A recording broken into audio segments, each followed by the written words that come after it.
Halo, perkenalkan nama saya Komando Puspita dengan NIM 001. Di sini saya merupakan peserta mata kuliah metodologi penelitian bisnis di kelas G1. Baik, untuk kesempatan kali ini saya akan mencoba untuk menanggapi penelitian tentang hubungan intensitas membaca buku terhadap pemahaman materi pada mahasiswa yang dimediasi oleh workload dan dimoderasi oleh kejenuhan, di mana penelitian ini dapat memberikan wawasan yang mendalam mengenai faktor-faktor kunci dan juga keberhasilan akademik. Lalu di penelitian ini sangat relevan, terutama dalam konteks pendidikan tinggi yang semakin dinamis, di mana mahasiswa seringkali menghadapi tekanan akademik yang signifikan. Pembahasan ini membuka peluang untuk mengevaluasi tidak hanya perilaku pembaca mahasiswa, tetapi juga berbagai hambatan yang menghalangi mereka mencapai potensi penuh dalam pembelajaran.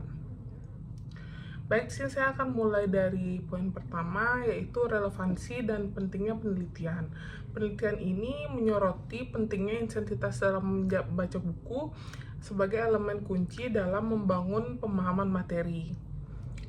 Nah, intensitas membaca buku yang mencakup dalam frekuensi, durasi, dan keberagaman bahan bacaan merupakan dasar yang esensial dalam proses internalisasi konsep dan pengembangan kemampuan analisis oleh mahasiswa. Sebagaimana dinyatakan dalam literatur, membaca tidak hanya menjadi sarana untuk memperoleh informasi, tetapi juga memperkuat kemampuan berpikir kritis dan juga motivasi intrinsik. Nah, di sini pengaruh variabel seperti workload atau beban kerja dan kejenuhan menunjukkan bahwa memahami variabel-variabel ini menjadi penting untuk meningkatkan efektivitas dalam pembelajaran. Baik, di sini saya akan lanjutkan tentang workload sebagai variabel mediasi, di mana workload atau beban kerja memainkan peran mediasi dalam hubungan antara intensitas dalam membaca buku dan juga pemahaman materi. Tingginya workload seringkali mengurangi waktu, energi, dan juga fokus mahasiswa untuk membaca buku secara efektif. Lalu di dalam penelitian ini, adapun dimensi workload-nya yang mencakup itu ada 3. Yang pertama, beban fisik, beban mental, dan juga tuntutan waktu. Di mana beban fisik itu sejauh mana aktivitas fisik mempengaruhi mahasiswa dalam melaksanakan tugas. Selanjutnya untuk beban mental sendiri itu tingkat kompleksitas tugas yang membutuhkan perhatian dan juga keterampilan kognitif yang tinggi. Selanjutnya itu ada tuntutan waktu, di mana tekanan waktu yang dirasakan mahasiswa dalam menyelesaikan berbagai tugas. Nah, ketiga dimensi ini memberikan gambaran yang jelas mengenai bagaimana sih workload itu dapat mengurangi kualitas pembelajaran. Beban kerja yang berlebihan juga seringkali membuat mahasiswa merasa kewalahan, menurunkan efisiensi kognitif, dan pada akhirnya menghambat pemahaman materi. Oleh karena itu, penelitian relevan dalam mengeksplorasi bagaimana manajemen waktu yang lebih baik dan alokasi tugas yang mengurangi dampak negatif workload pada mahasiswa. Baik, saya akan lanjutkan poin yang ketiga, yaitu tentang kejenuhan sebagai variabel moderasi. Nah, kejenuhan di sini atau burnout adalah faktor yang seringkali tidak disadari, tetapi sangat mempengaruhi performa akademik. Di mana dalam penelitian ini, kejenuhan bertindak sebagai variabel moderasi yang memperkuat atau memperlemah hubungan antara intensitas dalam membaca dan juga pemahaman materi. Kejenuhan dapat muncul sebagai akibat dari kombinasi workload yang berat dan juga kurang dukungan emosional. Lalu dimensi kejenuhan itu ada 3. Yang pertama, kelelahan mental, kelelahan fisik, dan juga monotonitas aktivitas. Nah, kita mulai dari yang pertama dulu, yaitu kelelahan mental. Nah, misalnya dalam kelelahan mental ini kita biasanya kesulitan dalam berkonsentrasi dan kecemasan saat belajar. Untuk kelelahan fisik, itu perasaan lelah akibat aktivitas yang monoton dan juga tuntutan tugas yang berat. Yang ketiga itu yaitu monotonitas aktivitas, rasa bosan yang dimiliki oleh mahasiswa akibat rutinitas yang kurang bervariasi atau rutinitas belajar yang kurang bervariasi tadi. Nah, kejenuhan tadi juga dapat memperburuk dampak workload dengan mengurangi motivasi mahasiswa untuk belajar dan memahami materi. Dalam konteks ini, penelitian juga membuka peluang untuk mengevaluasi pentingnya sistem pendukung seperti layanan konseling, pengelolaan stres, atau variasi metode pembelajaran dalam mengurangi kejenuhan mahasiswa. Baik, di sini saya akan melanjutkan poin yang keempat, yaitu pemahaman materi sebagai variabel dependen. Nah, pemahaman materi di sini adalah indikator utama keberhasilan akademik mahasiswa. Mengapa demikian? Karena jika kita memahami sebuah materi, maka kita akan mendapatkan hasil yang lebih maksimal. Lalu penelitian ini menggunakan dimensi kognitif, di mana dimensi kognitif ini juga ada dalam dimensi afektif dan juga psikomotor, untuk mengevaluasi bagaimana sih pemahaman materi dalam mahasiswa tersebut. Lalu adapun hal yang memberikan pendekatan yang komprehensif karena ketiga dimensi tersebut, yaitu mencakup tiga tadi yang saya bilang. Yang pertama kognitif, afektif, dan juga psikomotor. Nah, untuk yang kognitif sendiri itu merupakan kemampuan mengingat dan juga memahami materi yang diajarkan. Yang kedua itu ada afektif, yaitu memotivasi belajar dan juga sikap positif terhadap pembelajaran itu sendiri. Yang ketiga itu ada psikomotor, di mana psikomotor ini merupakan keterampilan praktis untuk menerapkan pengetahuan dan juga situasi nyata. Pendekatan ini sangat relevan karena menggambarkan kompleksitas proses belajar dalam mahasiswa, penggunaan indikator seperti daya ingat, motivasi, dan keterampilan praktis memberikan pemahaman yang lebih dalam tentang bagaimana sih mahasiswa tersebut memahami dan menggunakan pengetahuan yang telah dipelajari. Baik, di sini saya akan melanjutkan di poin 5, yaitu operasionalisasi dan juga validitas variabel. Nah, di sini salah satu kekuatan utama penelitian ini itu adalah definisi yang jelas dan juga terukur untuk masing-masing variabel.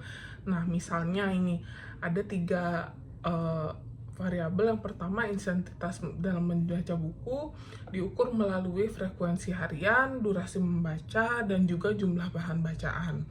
Untuk workload sendiri itu diukur melalui dimensi beban fisik, beban mental, dan juga tuntutan waktu.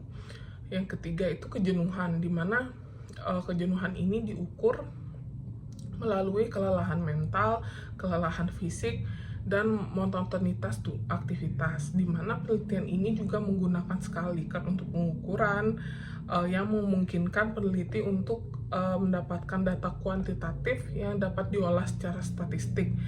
Selain itu, pengujian validitas dan reliabilitas memastikan bahwa instrumen yang digunakan mampu mengukur variabel tersebut dengan akurat dan juga konsisten.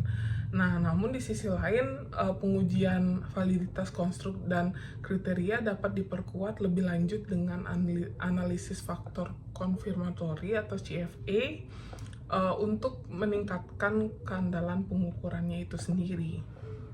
Penelitian ini menawarkan perspektif komprehensif mengenai faktor-faktor yang mempengaruhi keberhasilan akademik mahasiswa, dengan fokus pada intensitas dalam membaca buku sebagai inti dari proses pembelajaran ini. Nah, namun penelitian juga menunjukkan bahwa pemahaman materi tidak hanya dipengaruhi oleh frekuensi membaca, melainkan juga dipengaruhi oleh faktor-faktor eksternal seperti workload dan juga kejenuhan yang masing-masing berperan sebagai mediasi dan juga moderasi. Nah, di sini saya akan menjelaskan dikit tentang hubungan intensitas membaca dan juga pemahaman materi. Aktivitas membaca buku baik dari segi frekuensi, durasi, dan juga keberagaman bahan bacaan menjadi elemen penting dalam meningkatkan pemahaman materi itu sendiri. Nah, membaca memungkinkan mahasiswa menginternalisasi konsep, meningkatkan daya analisis, dan membangun kemampuan berpikir kritis. Namun, di sisi lain, hubungan ini tidak bersifat langsung. Efektivitas dalam membaca sangat bergantung pada kondisi lingkungan belajar seperti beban kerja akademik maupun tingkat kejenuhan yang dirasakan mahasiswa itu sendiri. Lalu yang kedua yaitu peran workload sebagai mediasi. Nah, di sini untuk workload yang tinggi seringkali menghambat mahasiswa untuk membaca secara fokus dan juga efektif. Nah, ketika beban kerja meningkat, mahasiswa cenderung kehilangan kemampuan untuk mengalokasikan waktu secara optimal untuk membaca. Hal ini berujung pada penurunan efisiensi kognitif, yang pada akhirnya mempengaruhi pemahaman mereka tentang materi yang dipelajari. Dengan demikian, workload itu sendiri menjadi penghubung penting yang memperlemah hubungan antara intensitas membaca dan juga pemahaman materi. Baik, selanjutnya adapun dampak dari kejenuhan sebagai moderasi. Di sini kejenuhan ataupun burnout memberikan dampak yang signifikan dalam proses pembelajaran. Nah, di mana kombinasi workload yang berat dan juga rutinitas belajar yang monoton seringkali menurunkan motivasi mahasiswa, bahkan menyebabkan mereka kehilangan minat dalam membaca. Nah, kejenuhan dalam hal ini dapat memperburuk pengaruh workload terhadap pemahaman materi sehingga membuat proses pembelajaran menjadi tidak optimal. Nah, dimensi kejenuhan ini biasanya dipengaruhi oleh kelelahan mental, kelelahan fisik, dan juga monotonitas aktivitas perlu mendapat perhatian serius untuk mendukung performa akademik itu sendiri. Nah, yang keempat yaitu pemahaman materi sebagai indikator keberhasilan, di mana pemahaman materi ini adalah indikator kunci keberhasilan akademik. Nah, dimensi kognitif, afektif, dan juga psikomotor memberikan pendekatan yang komprehensif untuk mengukur pemahaman materi mahasiswa, di mana penelitian ini menunjukkan bahwa pemahaman materi tidak hanya berkaitan dengan kemampuan mengingat ataupun memahami, melainkan juga memotivasi sikap positif dan juga keterampilan praktis untuk mengaplikasikan pengetahuan dan juga pengetahuan dalam kehidupan nyata. Selanjutnya ada implikasi praktis, di mana penelitian ini memberikan wawasan yang penting bagi institusi pendidikan itu sendiri untuk merancang strategi yang mendukung pembelajaran mahasiswa. Nah, beberapa langkah yang dapat diambil itu, yang pertama, mengelola workload mahasiswa agar tidak terlalu terbebani. Nah, biasanya contohnya itu seperti pembagian tugas yang lebih terstruktur dan penjadwalan yang lebih fleksibel. Yang kedua yaitu meningkatkan variasi model pembelajaran untuk mengurangi monotonitas aktivitas dan juga menekan tingkat kejenuhan. Yang ketiga yaitu memberikan dukungan emosional dan psikologis untuk melalui layanan konseling maupun mentoring untuk membantu mahasiswa mengatasi burnout itu sendiri. Nah, yang terakhir itu yaitu mengintegrasikan teknologi dalam pembelajaran untuk meningkatkan akses dan efisiensi dalam membaca, seperti melalui e-book atau forum diskusi online, dan juga aplikasi pembelajaran digital. Baik, selanjutnya untuk penelitian ini memberikan kontribusi teoritis dengan memperkuat hubungan antara intensitas membaca buku, workload, dan kejenuhan, serta memberikan bukti empiris bahwa dampaknya terhadap pemahaman materi itu sendiri. Hasil penelitian ini juga dapat menjadi acuan bagi studi selanjutnya untuk mengeksplorasi variabel lain seperti dukungan sosial maupun preferensi gaya belajar yang juga dapat mempengaruhi hasil akademi itu sendiri. Baik, sekian dari saya. Mohon maaf apabila ada salah kata. Saya ucapkan terima kasih.